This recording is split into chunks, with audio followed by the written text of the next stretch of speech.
Assalamualaikum warahmatullahi wabarakatuh. Saya Ela Sartika, NIM 8040180113.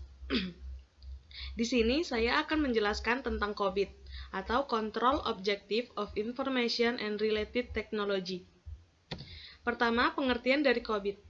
COVID merupakan audit sistem informasi dan dasar pengendalian yang dibuat oleh Information System Audit and Control Association dan IT Governance Institute pada tahun 1992. COVID adalah standar kontrol yang umum terhadap teknologi informasi dengan memberikan kerangka kerja dan kontrol terhadap teknologi informasi yang dapat diterima dan ditetapkan secara internasional. COVID ini bermanfaat bagi manajemen untuk membantu menyeimbangkan antara resiko dan investasi pengendalian dalam sebuah lingkungan IT yang sering tidak dapat diprediksi. Bagi user, ini menjadi sangat berguna dan memperoleh keyakinan atas layanan keamanan dan pengendalian IT yang disediakan oleh pihak ketiga. Sedangkan bagi auditor untuk mendukung atau memperkuat opini yang dihasilkan dan memberikan saran kepada manajemen atas pengendalian internal yang ada. Selanjutnya, sejarah COVID. COVID versi 1 diluncurkan pada tahun 1996 yang menekankan pada audit.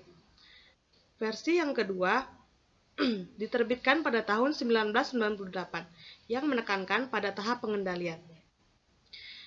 COVID versi ketiga diluncurkan pada tahun 2000 yang berorientasi pada manajemen.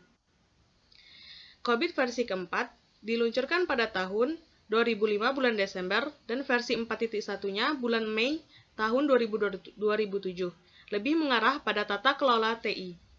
COVID versi kelima diluncurkan pada bulan Juni tahun 2012 yang menekankan tata kelola TI pada perusahaan. Selanjutnya, kerangka kerja COVID.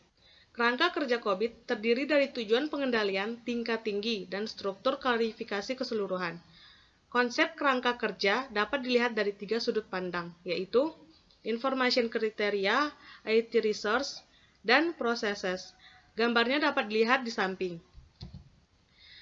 Selanjutnya ada domain COVID. COVID memiliki 4 cakupan domain, yaitu yang pertama plan and organize atau perencanaan dan organisasi.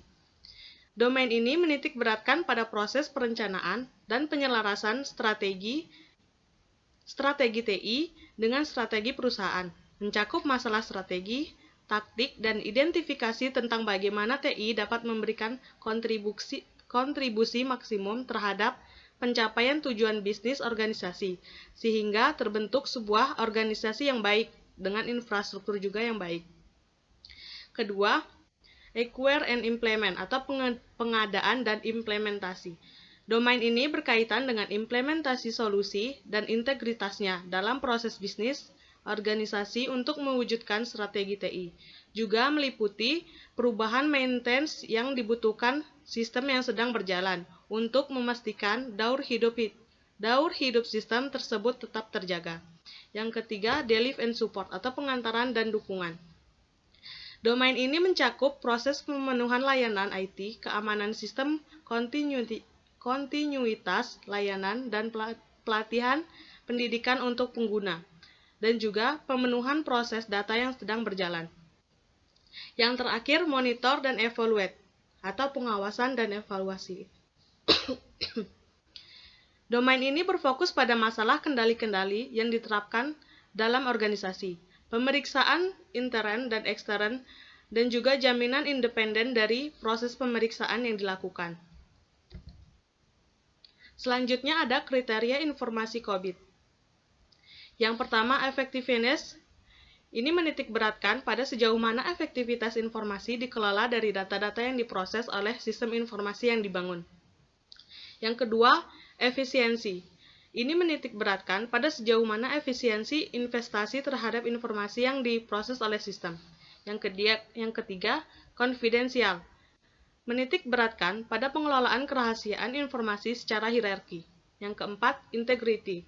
Menitik beratkan pada integritas data atau informasi dalam sistem. Yang kelima, availability. Menitik beratkan kepada ketersediaan data atau informasi dalam sistem informasi. Yang keenam, compliance. Ya, menitik beratkan pada kesesuaian data atau informasi dalam sistem informasi. Yang terakhir, reliability.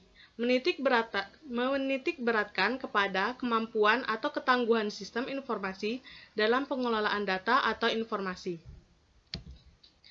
Selanjutnya, manfaat COBIT. Yang pertama, dapat membantu auditor, manajemen, dan pengguna dengan cara membantu menutup kesenjangan antara kebutuhan bisnis, risiko, kontrol, dan keamanan melalui peningkatan pengamanan dan kontrol seluruh proses TI.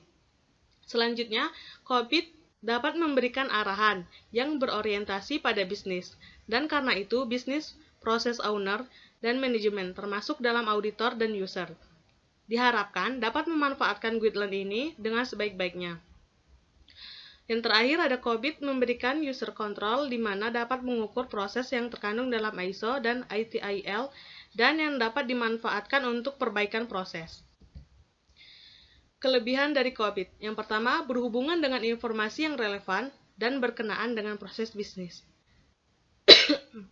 Dan sebaiknya informasi dikirim tepat waktu, benar, konsisten, dan juga berguna.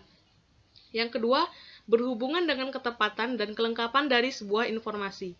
Yang ketiga, proteksi terhadap informasi yang sensitif dari akses yang tidak bertanggung jawab.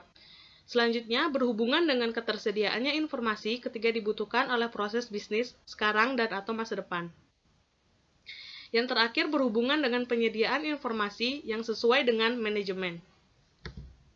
Berikut kekurangan dari COBIT. COBIT hanya memberikan panduan kendali dan tidak memberikan panduan implementasi operasional. Dalam memenuhi kebutuhan COBIT dalam lingkungan operasional, maka diperlukan diadopsi berbagai framework tata kelola operasional seperti ITIL atau The Information Technology Infrastructure Library, yang merupakan sebuah kerangka pengelolaan layanan TI yang terbagi ke dalam proses dan fungsi.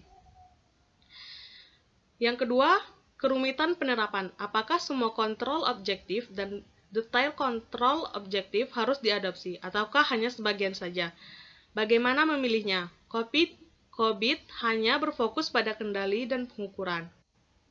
COBIT kurang dalam memberikan panduan keamanan, namun memberikan wawasan umum atas proses TI pada organisasi daripada ITIL misalnya. Kesimpulan dari presentasi saya tadi adalah prinsip dasar dari COBIT Framework adalah untuk menghubungkan ekspektasi manajemen IT dengan tanggung jawab manajemen IT. Tujuan utamanya adalah untuk memfasilitasi IT governance untuk mengirimkan nilai TI dan juga untuk menanggulangi resiko TI. Terima kasih. Sekian dari presentasi saya. Saya tutup wabillahi taufiq wal hidayah. Wassalamualaikum warahmatullahi wabarakatuh.